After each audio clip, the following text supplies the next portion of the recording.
খুব শর্টকাটের মধ্যে কোনো ঝামেলা, খুব ভালোই লাগলো, কোনো অসুবিধা নেই, সুস্থভাবে মানুষ ভোট দিতে পারতেছে।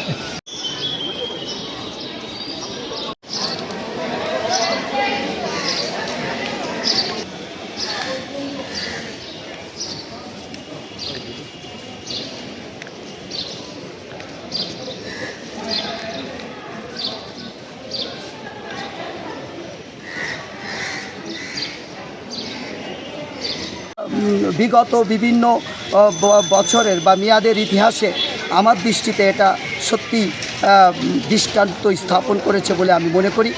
আমি আশা করি বাংলাদেশ তার আগামী যে বাংলাদেশের যে ভবিষ্যৎ, জাতির জীবনে এটা উজ্জ্বল ভবিষ্যৎ বয়ে আনবে। আগামী তরুণ প্রজন্ম এই ধারক বাহক হবে, এই আশা ব্যক্ত করি আমি। আমার নির্বাচন কমিশনের প্রতি কৃতজ্ঞতা জানাই, তারা যাতে এইভাবে তাদের পদক্ষেপ শক্ত হাতে পালনের মধ্য দিয়ে বাংলাদেশ যেন গণতন্ত্রের পুনরুদ্ধার করে, পুনরুদ্ধারের মধ্য দিয়ে বাংলাদেশের গণতন্ত্র শক্তিশালী হোক।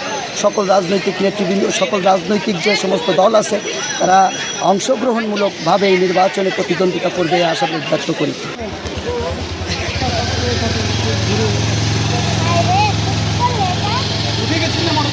সেন্টারে গেছি আমি, 23 নম্বর ওয়ার্ডের 4টি সেন্টার আছে আমাদের, আমি 4টি সেন্টারে ঘুরছি।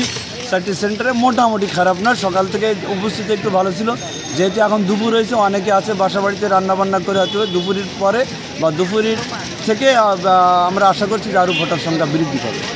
তিনি আমাদের সার্বিক সুখী দিকে জনগণের পাশে থাকবেন, জনগণের সেবা করবেন, রাস্তাঘাট ড্রেনেজ ব্যবস্থার উন্নয়ন হবে এবং নাগরিক সেবাটা যাতে মানুষ তার কাছ থেকে ভালোভাবে পায়, যাতে উনি নাগরিকের মনের কথাটা বুঝতে পারেন, আমরা ঠিক সেরকম নাগরিকতা চাই।